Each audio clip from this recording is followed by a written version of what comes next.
Hey folks, it's Lindsay Host with SPS back in the building on SPS Road at the Moneyball program at Eastern High School, day 4. Hey, I can interview my man right now because in a minute it's Team SPS versus Team Motorcars shutting the interviews down. But this is my guy Reggie Austin representing. Great story. He's been in the game. Came out here with his camera after Eastern High School, finishing up as a point guard. Came out here, started taking shots. Next thing you know, he's doing videos for everybody throughout the Midwest. Next thing you know, the universities are calling, and now he's representing for Detroit.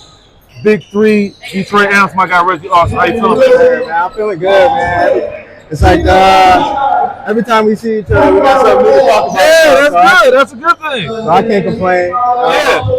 Last time I saw you, you sitting on a private jet. Getting off the jet doing it, but you've been doing a lot. But let's go backwards. Let's go from what your new role is now with Ice Cube's Big 3, the Detroit Amps. Talk about your role right now. So basically right now I'm working with a new Big 3 team called the Detroit Amplifiers. My city, Detroit. You know, we got Joe Johnson on the squad. We got Jeremy Pargo. You know, so you know those guys are some pretty good names, and we playing in the league with Mike Beasley and Lance Stevenson, Dwight Howard in the league this year. So basically I'm covering the Detroit Amps on the social media side, but we're also working on a documentary, a long-form documentary. Young Doc is coming? Yeah, so it'll be coming out like every 2 weeks. We should be having one coming out a couple days actually. So what platform will it be on? Will it be on just all the social media platforms? It should be on YouTube. Yeah, we're gonna have it on Instagram. It'll be everywhere. And what is the Amps? What's their call sign that they go by? What's their tag? What do you mean? The Detroit Amps. What do they go by? Just the Detroit Amps? Yeah. Just Detroit Amps. Detroit Amps on everything. Okay. Yep. So technically, what's your title with this organization? So it'll be producer. Basically, I'm just producer. Yeah, I mean, I'm not. It's not. I'm just producer. Yeah, I'm producer. Yeah, producer, editor, content creator, really. So I'm gonna ask you the question everybody else asks. You meet Ice Cube yet? Yeah. So, how was Mr. O'Shea? He's cool. I mean, you run into him and. Like I was telling you earlier, I mean, you run into people you don't even notice like who they are. So you'll see them, and they're saying something to you. I mean, Dr. Dre saying something to me. So you know, I mean, you got Julius Urban that's saying something to you. You got Jim Jones saying, so what are they saying? Like, what's happening, man? Yeah, you know, I mean, they see me doing my thing. So you know, I mean, you know, I am. I'm just always working. I'm always working hard. So. Well, and anybody who notices you, they know you are always doing that. You're always working. Yeah, I'm always working. So. I can't complain. I can't complain. All right, well, let's get to the inspirational part. I kind of talked about it earlier. Not this Lansing High School, but Lansing Eastern, you're a graduate of. You were a point guard. I remember I was over there working with you guys. Yeah. After you graduated, you brought your camera out. You tell us where we went from there. So literally it starts out, I'm going to Michigan State University. I just gave up hooping, really, but I always loved it, of course. So I'm going to the gym, filming myself, kind of vlogging.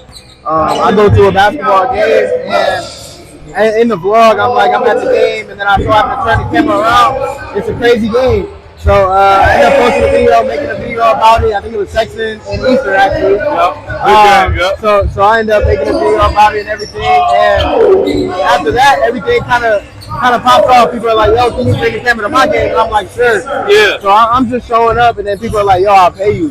And I'm like, yo, hold on. So I'm like, all right, whatever. So I'm showing up to games like literally whatever you got, like $15, $20. Like I'm just like, you know, just give me something. Just give me something. Find your teammate that want one. Find whoever on the opposite team that want one. Just give me something. So I'm showing up. I'm at the gym Tuesdays, Thursdays, Fridays, freshers, varsity, girls. It don't matter. And then so we're really taking off there. And then the barn, COVID happened in the barn was really taking off.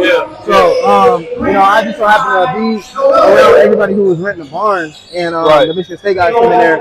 I know a couple of guys from Michigan State. They're like, yo, we finna be in there. You know, who's one of the first Michigan State guys you plugged with? Marcus Bingham really showed a lot of love when I was coming up. Like Miles Bridges, Maul. Shout out to Maul Smith. Maul kind of linked me with Miles Bridges, and you know, so those couple videos where I had Michigan State in the barn and Miles Bridges, that helped a lot during COVID. And after that, I mean, you was on the circuit. Yeah, like I was everywhere every weekend. I was everywhere. I was Kentucky, you know, wherever teams were playing, hey, you had to have some money. I was there. You was there. So that helped out a lot. I mean, but even at the time, like, I mean, I don't even know if a lot of people know. Like, I'm working 2 days at a Comfort Inn overnight at a hotel just so I can make sure I can keep filming. Because I was like, yo, I'm not trying to. I'm making a little bit of money off filming. Yeah, right. But I'm not trying to go full in with like a full-time job. Right. So I'm making some money off filming, and I'm working 2 nights at a hotel, editing overnight, using my whole shift to edit. You getting paid to edit? Yeah, so I was getting paid basically to edit. And after that, I had a family member ask me, like, what do you want to do with this whole like camera thing, like after this? Because, you know, I'm just in gyms filming kids, really. Right.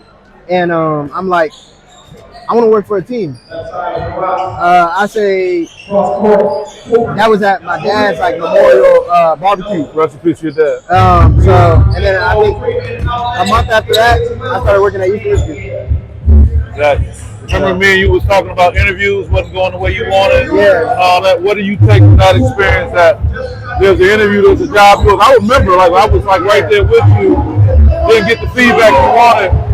Talk about the growth you got from an experience like that. So actually, I have a story. Right before I just started working with the Big Three, you gonna like this. So I'm applying to another job at a school. And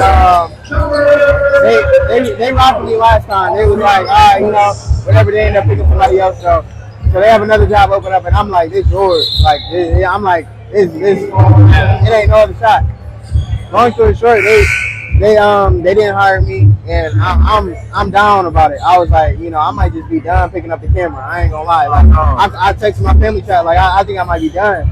So after that, I really thought about it for a little bit because I was like, you know, driving back and forth to 20, it was wearing on me at the time. And the next day, that's when the people from the Big Three from the Detroit M's contacted me. Were you already in a cycle with them? As you interviewed, as you put your information in? Nope. I had met the guy one time 2 years ago. Yeah, I came to Eastern Michigan and they were filming a George Gervin doc. And I had been around working hard. And I gave them some footage that I had, you know, like I was just. Wait a minute, hold on. The next day you got a call from somebody that you met 2 years ago that you didn't even reach out to. Yeah, literally, we had never had a text ever sent back and forth to each other, but I just had his contact saved. And he was like, hey, like, do you want to come work at Detroit Amplifiers? Like, we're going to be documenting this whole season. So did you think it was a prank? How did your brain process that? My brain, I looked at it. So I'm at Eastern Michigan filming a baseball game. And I looked at it. And I didn't say anything for a while. Like, I didn't respond back. And I was just like, who is this? Like, you know, like, dang, like, what's going on? So then I looked it up, everything. And I'm like, you know, of course, like, I know the Big Three. It wasn't no scam. It was crazy because me and my dad used to watch the Big Three all the time. And we used to be like, yo, we going to go to a game. We just gonna go and watch. Like we gonna go to a game. So they hit me up and I really was just like, you know, maybe this was just maybe I wasn't supposed to get X job because it was clearing me up for this. You know? So the lesson I could take from that is that be where your feet are, and what's meant for you is meant for you. Yeah, I mean, y'all see me filming everywhere. Y'all see me doing everything. Y'all. Private jets and you know all that type of stuff, but that ain't even a half of it. Like y'all don't know the late nights. Y'all don't know. I just came from Eastern Michigan before I came here. Wow, right up. I filmed women's basketball practice and outside in men's basketball practice earlier today. And it's like I'm gonna go edit this up because I know this weekend I'm gonna be going catching a flight to Boston. So it's like. Y'all, people don't know the half, man. It ain't just the glamorous. It ain't the glitz. I mean, it's people now that don't like the way that my work is. It's people now that love it. It's people that I signed the first weekend Chicago.